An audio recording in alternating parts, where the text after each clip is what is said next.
Good morning, everybody. Welcome to our live studio show here on MXGP TV. Round 13 of the FIM Motocross World Championship. It's the MXGP of Czech Republic here at Lockett. And our studio show guest this week, we have Maxime Renault. We've got Tony Cairoli coming in. And Francois Lamare, of course, team manager for Monster Energy Kawasaki Racing Team. But before we go anywhere, though, Miss Lisa Leyland is here, as always. Lisa, going to come to you. I'm going to check in with you. We're here in Czech Republic, yes, but it feels as if we're still in Indonesia. It's still pretty hot, isn't it? It's still really hot. It's really strange, but it's nice to come back here for the first round in Europe, back after the flyaways, because it's an old school track. We know it really well. You've got the cute little picture postcard village of Lockett. It's a good one to come back to. All right, should we check in with our first guest? Let's check in. But I think we should stop that joke. You should stop that, It's a bit old now. It is, it is. All right, Maxime Renault from Yamaha SM Action, MC Migliori. First time on the studio show, welcome. Thank you. I don't know if you know the tradition, but when you're a first-time guest on the studio show, you have to sing one line from your favorite song. That would be pretty difficult if it's AC/DC, no? AC/DC? I would say here, yeah. Dylan Walsh said, no, I'm not ready for New Zealand's Got Talent. But look, good to see you. Your first full season, really, in MX2. You started in Patagonia, I think, 17th overall. You're now 9th. Are you happy with the way things are going? Yeah, pretty happy, and we work with the team because we got some problems, technical problems in the beginning of the year. Also me, I was ready, but not fully ready, I could say. So now, step by step, the results come, and I hope to get the podium before the end of the year. Yeah. Well, the Indonesian rounds were good to you. Let's start with Palembang. In race 1, you actually got your best ever finish. In MX2, you were 3rd. We've just got it here. Was that part of the plan for this year, and how did you feel after that result? Yeah, I'm pretty happy of that result, and take a good start for once. I started around 4th place, and then passed directly into 3rd place, and then made my own race. Tried to stay with the KTM Red Bull, but they were pretty fast. They made the distance, but then I focused on myself and tried to finish at this place. That was pretty good for the beginning, I could say, and I was really happy of that. How was the track to ride? It was a little bit small, but you know, the ground, you obviously enjoyed riding there. Yeah, the ground was really good. I mean, many lines and pretty soft to ride, so it was good. But then, the track was quite small, like I think around 130 in one lap. So, but yeah, I enjoyed right there, and the 2 series of waves was pretty cool. So yeah. And what about Samarang? Go on, Lisa. Yeah, and then 1 week later in Samarang, I think you finished 2nd. Yep. You obviously didn't really seem affected by the hot conditions that affected many of the other riders, or do you just prefer the hotter conditions? Yeah, in first race I was affected a little bit because at mid-race I got some problems. You know, I was pretty tired, and in second race, I got a big rhythm and came back from 8, 9, so it was pretty good. And in second race was pretty good, and the physical was not big problem, so that was good to ride. And obviously, this is now your best result that you've had, a 2nd place finish. Are you starting to believe now that this is kind of where you belong? Because, you know, beginning of the season, you're there 17th overall, 11th overall, just outside the top 10. Then you start getting 9s and 8s and 7s. Now you've gone 3-2. Are you now mentally kind of thinking, actually, this is just where I belong here now? Yeah, for sure. When you finish 3rd, 2nd, you want to be there every time, because it's better to be in front than in the back. But I try to focus on my start because I see that it makes a lot, and try to be consistent from the beginning to the end, because we saw in Semarang that the 2nd race was really important to push until the last lap. So I hope Good did the same here and did two race consistent in a row to be on this podium for once. Yeah. Well, for some people that are new to MXGP, they might think that you just arrived on the scene this year. But we've got a clip from 2015. You actually won the 125 junior title. Your first big achievement. How cool was that?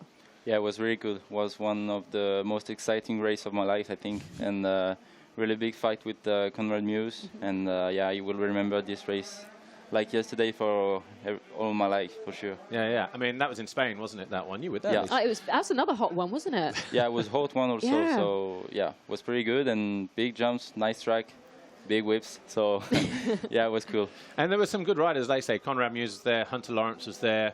I think Jorge was there as well, but maybe just a little bit younger than you then. But but there was some good talent there.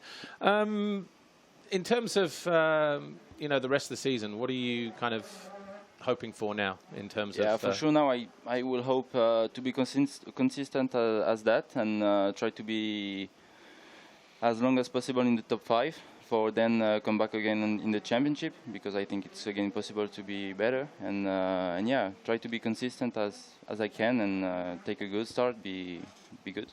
Yeah. Okay. Well, we have a question for you on social media, Maxime. This one's from Hoku Hassa. Hopefully I pronounced that right.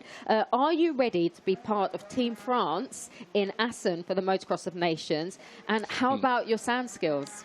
For sure I am, but yeah, now it's the choice of the French team, so we will see, because we have also other good talents, French talents, so I feel good. I think Assen can be a good track for me, because I like the sand, as you know, and last year I made one podium in Lommel, so yeah, I like pretty much the sand conditions, so I hope to be part of the French team, and we will see. I remember actually when in 2015 when you were leading the European Championship, you couldn't ride Lommel, you know, because you had an injury to the collarbone, and I think I asked you then. You probably don't remember, but I said, oh, you know, but Lommel, you know, he said, actually, I like riding Lommel. You know, I like riding sand. Yeah, yeah. It was very difficult because, yeah, it was like the 2 rounds that I was waiting for all the year long, and yeah, arrived there, broke the collarbone, so I tried to ride, but it was really painful, and yeah, it was really disappointed didn't ride these 2 GP. Okay. Well, we are still waiting for the Cairoli clan to arrive at the moment, but we'll continue. Tell us about your trip here this morning, because most of the time riders arrive, you know, nice and early, have a look at the track, and that didn't happen for you today, did it? He came in about 25 minutes earlier, and I was like, oh, Maxime, you're really early. He's like, no. So what happened? Yeah, it was quite sketchy. I was out from the apartment, and when we arrived to the car, it was blocked with something on the wheels, so you got clamped. Yeah, and then we called the police, tried to discuss with them, but in Czech Republic I think it's not possible to speak with them. No. Also only in Indonesia, so yeah, we tried to speak with them, and then I crossed the way of Dylan Walsh. So I was like, hey mate, please take me to the track. I have a studio show to get to. Yeah. And a supermarket run as well. You had to go to the supermarket to get some things. So I was on the car like this with the legs and pretty stressed, but yeah, we made it safe. Okay. Well, as we are, we're still waiting. But conditions on the track here look perfect, actually. It's probably the best I've seen it look for a long time. Looks like there's a little bit more softer material on top. You're looking forward to riding here? Yeah, looks pretty good. Good jumps, good, like I could say like it's an history track, you know, like a long time it's here, so really want to ride. Yeah, yeah. And what about your teammate, Michele Chervelin, how's he? Now I think he's waiting for the recovery, and I hope to see him back before the end of the season, but yeah, we're waiting for him, and yeah. Okay. We'll see. All right. Well, look, Maxime, thanks for joining us on the first time on the studio show. We will catch up with Tony Cairoli in just a moment. But before that, let's catch up with some action from 2 weeks ago. MXGP of Asia, MX2 Race 2 highlights coming up next.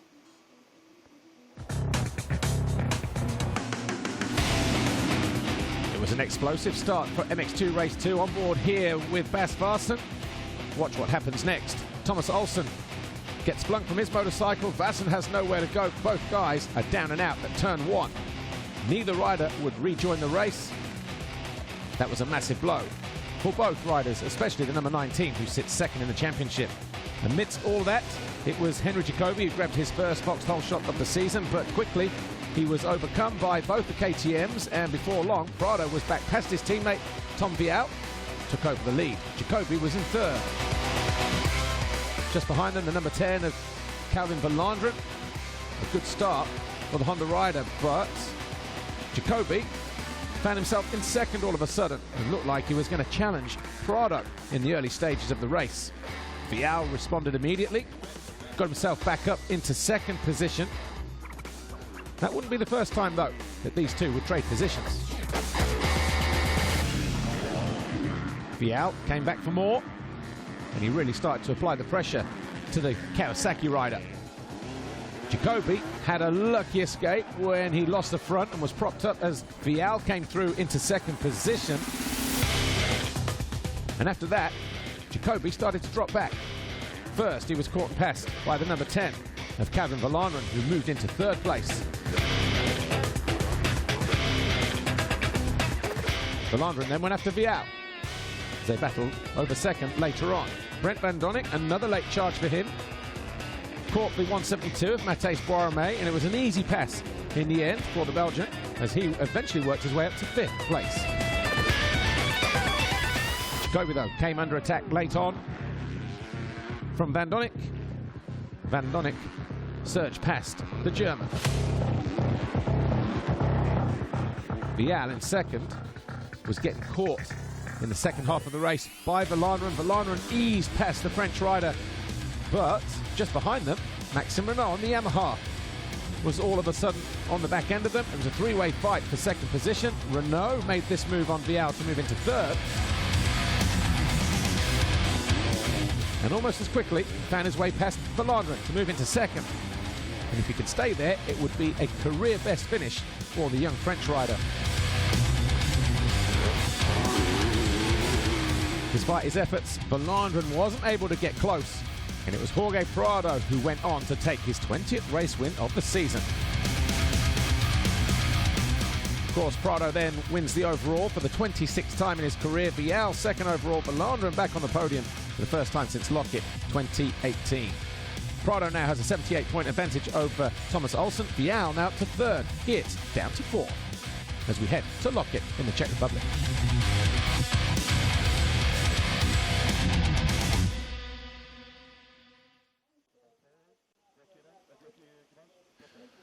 Welcome back to our studio show, everybody, here on MXGP TV, round 13 of the FIA Motocross World Championship, the MXGP of Lockett in Czech Republic and Lockett. We've got Tony Caroli with us now, Red Bull KTM Factory Racing. Welcome to our studio show. I wish it was in slightly better circumstances that you were out here on track racing, but first of all, how is the shoulder? How is the recovery going? No, actually, was a quite difficult time, you know, because we didn't know what was exactly the problem after the crash in Russia. On Saturday, I already broke the supraspinatus tendon. So I was, all the week, I was not really feeling well, and I didn't have power on my arm. So I was riding in Latvia, sorry, because, you know, I want to really chase the title, but I wasn't really on a good shape. So I struggled a lot, especially on Saturday, and then Sunday. Actually, first moto was actually good. I tried to stay in front, and we actually stay in front of team. So this was the plan. And second moto, yeah, bad start, and then try to push immediately from the first corners, and then yeah, with this problem on the shoulder, I didn't have power on my arm. So the first time I get some strange kick, you know, on my handlebar, I couldn't really respond with power, and then crashed, and then another problem with another tendon broken and another luxation, you know, of the shoulder. So not really the way we wanted to end this championship, but you know, this is a part of racing. So. Yeah, well, we've got the crash coming up here. I hope you don't mind, but it wasn't a bad start to the race. But how much? Obviously, I think you just touched on it. How much of this crash was because of what happened in Russia? You just had no power to stop the snap from the handlebar, I guess, when you got out of shape. Yes, of course. Already before Latvia here, you know, I had a little kick, and then yeah, crash hard, and you know, I couldn't really hold the handlebar.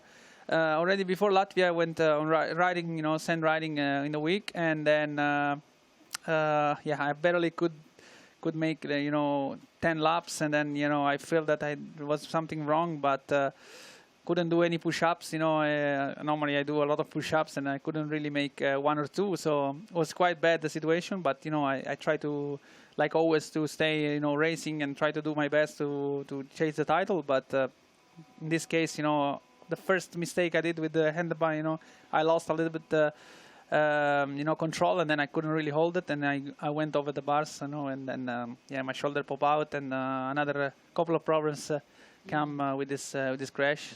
So was like this. Yeah, so that, I mean, that was just going on to my next question. Did you try to ride before Germany to see if you could, it was still possible to race, but then you said you tried to train and you just knew something wasn't right even in training?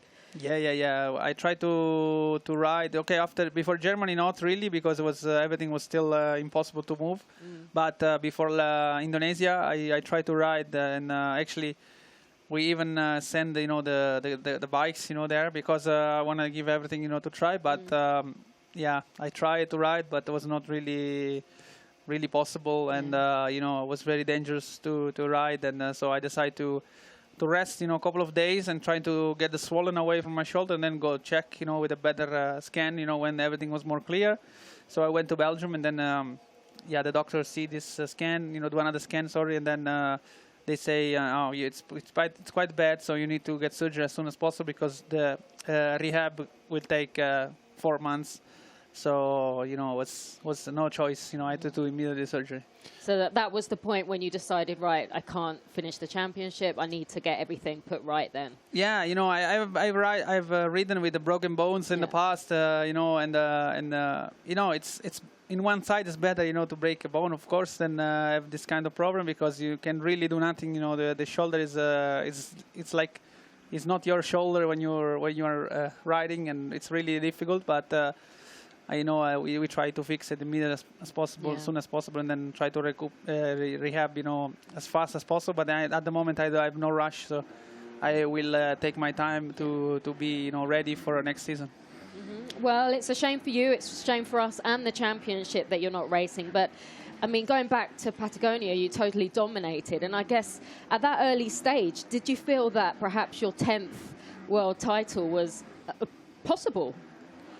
I mean, I never felt that it was not possible. I was really motivated to be world champion again this year, but you always do. I mean, all the champions, all the riders that are on track, they start, to win always.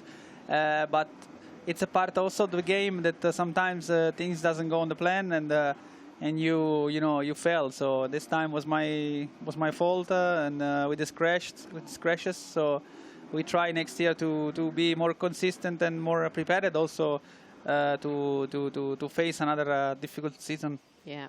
Okay. Well, we've got some questions for you, Tony, on social media. This one's from Eddie Smith, 875. What are your favorite tracks in the world that you have raced on or would like to race on if you haven't already? Actually, my favorite tracks. I really like sand, like everybody knows. So for me, Lommel is one of the nicest tracks I've ever ridden in the past. We had in the World Championship, we had a lot of nice tracks, especially in England. Desert Martin, Matcham's Park, all quite wide tracks, and place where to pass. Especially for me, it's really important when you have a lot of lines, because you don't need. I'm not really a physical rider. I like to choose new lines and ride a little bit smoother and try to don't make contacts, and no risk, So when you have a wider track with a lot of lines, it's also easier, and also for the public, it's nice because you have a lot of switching of the lines and passing. So. This is mostly my favorite tracks. Okay. Another question on social media. Hoku Caesar, what made you so mentally strong over the years to excel the way you did? Because I guess that's such a huge part of the sport as well. Yeah, I think the most the key is to have fun and to enjoy what you are doing always. This is the most important thing that you for such a long career. Of course, you need to know your limits also. You don't need to be too much, hungry of victory all the time, because you need to do, because inside of you are a champion. You want to win always, but you need to understand also when it's your time and when it's not. So, and this makes also a big difference in injury wise, because you can, if you stay healthy, if you don't make a lot of injuries during your career, of course your seasons will be, more than other people who maybe do 120% in 3-4 seasons, and then they are completely damaged. All right, there is another one as well. Just really quickly, yes or no? Your best friend, MX Justin asked this, by the way, from Argentina. Is your friend Alessandro Lupino giving you some tips on how to be a good dad?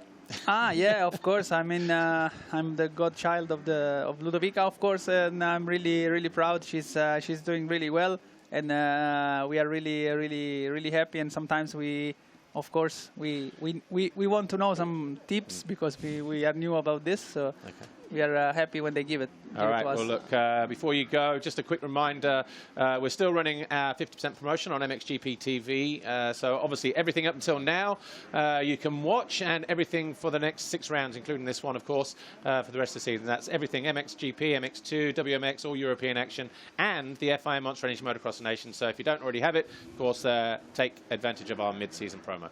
Tony Cairoli, thanks ever so much for joining us. Thank you. Wish you all the best in the recovery, and I guess we'll see you on the track again soon. Thank you. And hopefully you'll be back to winning ways. I'm sure you will be. Tony Cairoli. Right, our final guest is in, Francois Lamare. We'll talk to him in just a moment. Before we do, here's highlights from Semarang 2 weeks ago, MXGP Race 2.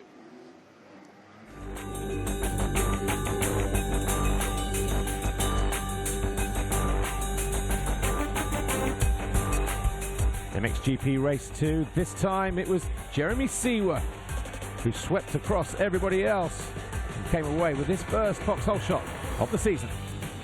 Roman Febvre was right behind him, but by the time we got out of turn 3, Febvre had already dropped to 7th place. Max Anstey didn't make the best start, but he was hampered here as well as he got caught behind Brian Bogers. Anstey would round out the first lap in 10th place. Tim Geiser, though, was quick to get towards the front. Gauthier Paulin did his best to find his way past the 2 Husqvarnas. Eventually surged past Jasikonis, whilst Tonis found his way past Jonas at the bottom of the hill. Searle was in 2nd, Tonis was in 3rd. Both of them going after Geiser, the winner from race 1.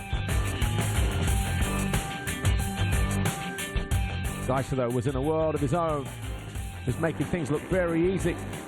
Behind them, 1 or 2 little battles starting to develop. This one here, Paulin pounded into the side of Jonas as he tried to take 4th position away from the Latvian, but the former MX2 world champion responded immediately and kept his Husqvarna ahead of the Yamaha. Jasikonis was lucky to stay on 2 wheels with a huge mistake there, but then he started to slip backwards to an eventual 9th place. Van Horvik was on the charge. Number 89 was enjoying time on the racetrack until he slipped off through the uphill wave section. He would eventually come home in 10th place. A mistake from Arno Tonis meant he lost a position to Paul Jonas, would slip down to 4th, but then that gave the hurry up to Paul Jonas. He found his way past Searle to move into 2nd. Searle was then 3rd. Arno Tonis was in 4th, closing in on his fellow countryman. Made a great move to go past him, and then got himself back onto the rear wheel of Jonas, but wasn't able to find his way through before the checkered flag fell. Instead, Tim Geiser was afforded the luxury of being able to cruise home for the final few laps. And he went on to take win number 15. So Tim Geiser took his 23rd career victory. Tonis was 2nd. Jeremy Searle back on the podium, 3rd overall. That win was the 7th in a row for Tim Geiser, the 2nd longest Honda win streak in history. He now leads Jeremy Searle, who moves up to 2nd by 173 points. Cairoli has dropped to 3rd. Your top 3 this weekend then: Jeremy Searle 3rd, Arno Tonis 2nd, Tim Geiser your winner. That was his 6th double moto win of the season. And more importantly for him, that's his 8th win in a single season, the most Geiser has ever scored. He continues to lead the championship by a massive margin going into Czech Republic.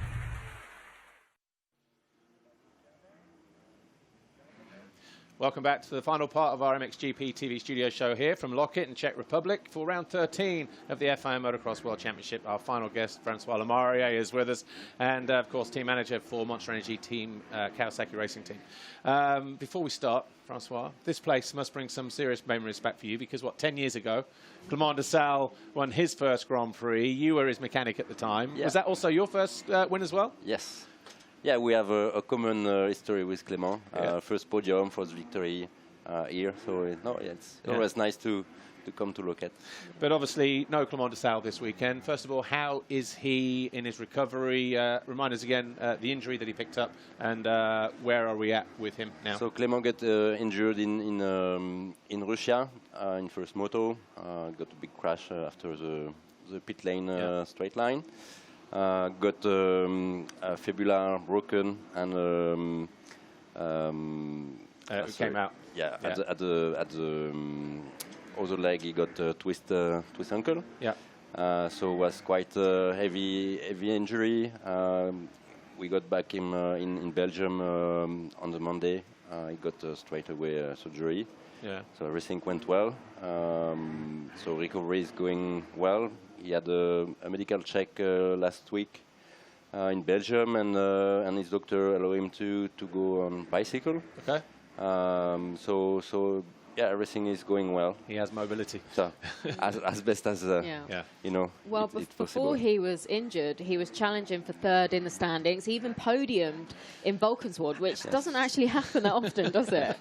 Yeah, we were smiling for once in second in the race Valkenswaard. and second overall. Yeah, it's not so often we leave Valkenswaard with a smile, you know. Yeah. But this one was 50-50 because he got a good podium, but he also got a knee injury with meniscus. Yeah. So it came later, like the next day was not smiling Sure. so much, but so he got a small surgery also for the meniscus. So Clément had a difficult season with small injuries, with hand injury after a crash in UK, a meniscus in Valkenswaard, and then the big one in Russia for sure. Yeah.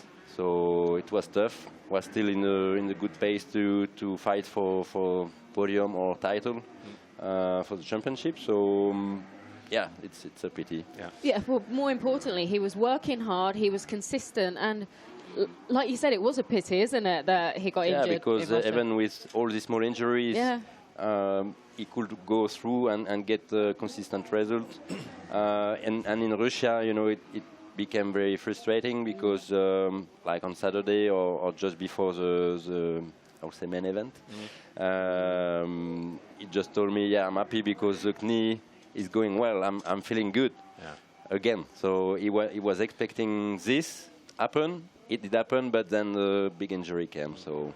And then, how is his mental state now, though? I'm guessing it's improved now that he's able to get on the bicycle and just get around, and he's not in the house all the time. No, that was, I would say, a hard moment for him, you know, because with the cast, he had to stay even in a wheelchair, you know, because with the other ankle. So it's very difficult for him to stay at home, you know, without doing much. So he's, I think, really happy to be back outside and go cycling. So that's already a good thing. It's good in his mind. So looking forward. And what about Julian? Because he was flying the Kawasaki flag for you until Germany.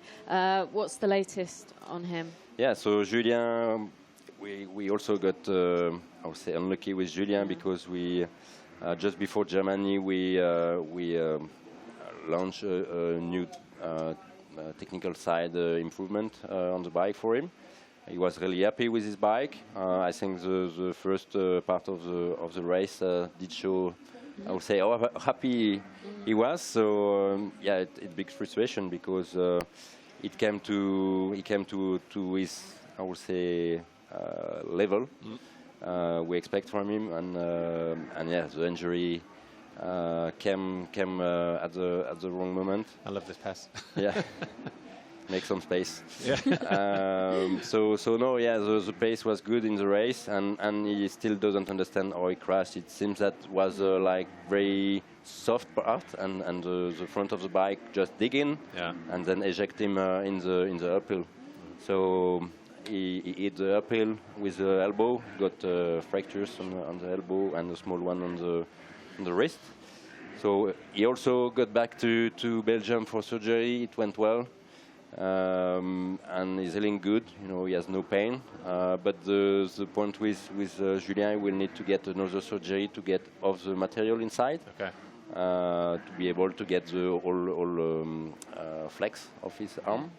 So that's the point. But yeah, for now it's okay.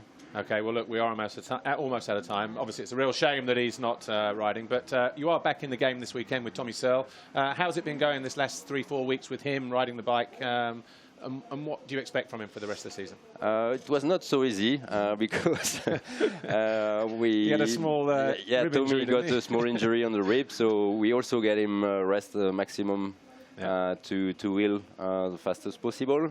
Then we got some tests to adjust the bike to his riding and his expectations. Okay. But he's looking very happy with the bike, and we give him the best support we can. So it's all positive for now. Yeah, and it's down to him, really. Yeah. Okay, well, look, Francois, thanks for joining us here this weekend, and all the best for the rest of the season with Tommy. And we will see you out and about over the next few races. But we are out of time. We're back live 11:45 early today. EMX 85 race 1, 1:55 for 65 race 1, and from 4 o'clock we have WMX and MX2 and MXGP qualifying. That's it. We'll see you in Lommel for the MXGP of Belgium in a week's time. Hope you've enjoyed the show. See you then. Bye for now.